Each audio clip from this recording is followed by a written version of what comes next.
2000 கோடி ரூபாய்க்கு சொத்துக்கு அதிபதி. அது மட்டும் இல்லாத 5 சொந்த கம்பெனி. சினிமாவில் ரீஎன்ட்ரி கொடுக்கும் தமிழ் நடிகை யாருன்னு பார்க்கலாம் வாங்க. ஒரு காலத்தில் 90s கிட்ஸுகளோட கனவு கன்னியாக வாழ்ந்தவர் நடிகை ரம்பா. தன்னோட 15வது வயதிலேயே மலையாள படத்தில் அறிமுகமானார். வினித்துடன் நடித்து 1992ஆம் ஆண்டு வெளியான படம் சர்க்கம். தொடர்ந்து வினித்துடனே சேர்ந்து அந்த ஆண்டிலேயே சம்பக்குளம் தட்சன் அப்படின்ற படத்திலையும் நடித்தாங்க ரம்பா. தொடர்ந்து தெலுங்குல 1993ஆம் ஆண்டு வெளியான ஆ ஒக்குடு அடக்கு படத்தில் ரம்பா நடித்தாங்க. தமிழில் உழவன்ற படத்தின் மூலியமா ரம்பா அறிமுகமானாங்க. அந்த படத்தை தொடர்ந்து உள்ளத்தை அள்ளித்தா, சுந்தர புருஷன், செங்கோட்டை, விஐபி, அருணாச்சலம், காதலா காதலான்னு நிறைய படங்கள்ல ரம்பா நடிச்சு தமிழ் திரையுலகத்துல பிரபலமானாங்க. அழகிய லைலான்னு ஒரே ஒரு பாடல் மூலியமா பட்டி தொட்டி எங்கும் பிரபலமானாங்க. கடைசியா பெண் சிங்கம்ன்ற படத்துல நடிச்ச ரம்பா 2010ஆம் ஆண்டு கனடா தொழிலதிபர் இந்திர பத்மநாதன் கூட திருமணம் நடந்துச்சு.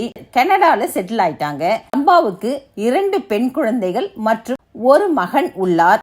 ரம்பா ரியாலிட்டி ஷோவான மானாட மயிலாட, ஜோடி நம்பர் 1 போன்ற சின்ன திரை நிகழ்ச்சியிலையும் நடுவரா இருந்தாங்க.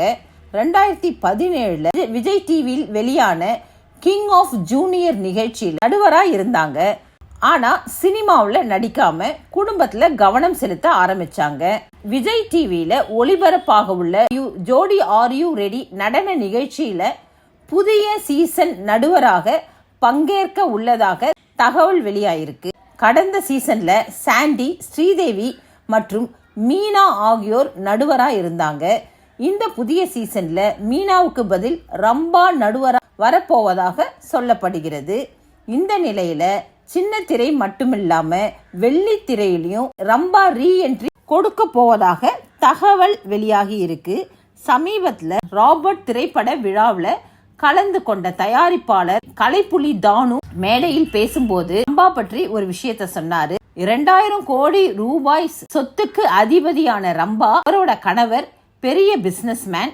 2000 கோடி ரூபாய் சொத்துக்கு அதிபதியான அவர் என்னிடம் வந்து ரம்பாவுக்கு மீண்டும் சினிமா வாய்ப்பு தர வேண்டும்னு கேட்டாரு. நல்ல வாய்ப்பு கிடைக்கும் போது கண்டிப்பா வாய்ப்பு ரம்பாவுக்கு தரன்னு கலைப்புயில் தானு சொல்லியிருக்காரு. ரம்பாவோட கணவர் பல நிறுவனங்களை நடத்துகிறார். ஹோம் இண்டஸ்ட்ரீஸ்க்கு பெயர் பெற்ற மேஜிக் ஹவுஸ் நிறுவனத்தின் இயக்குனர் இந்திரகுமார் தான். இந்த நிறுவனம் மட்டும் இல்லாம ரம்பாவோட பெயர்ல ஒரு நிறுவனம் உள்ளிட்ட மொத்தம் 5 நிறுவனங்கள் நடத்துகிறார் இந்திரகுமார். இதுல சில நிறுவனம் சென்னையில இருக்கிறது குறிப்பிடத்தக்கது.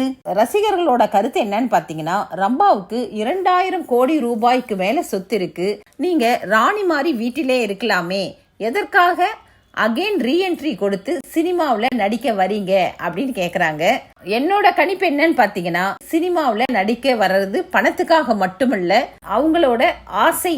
அதாவது ஒரு ஆக்ட்ரஸா இருந்தவங்க மறுபடி ரீஎன்ட்ரி கொடுத்து அவங்க திறமைகளை காட்ட வர்றது நல்ல ஒரு விஷயம் தானே. அதை நம்ம கண்டிப்பா பாராட்டலாம்.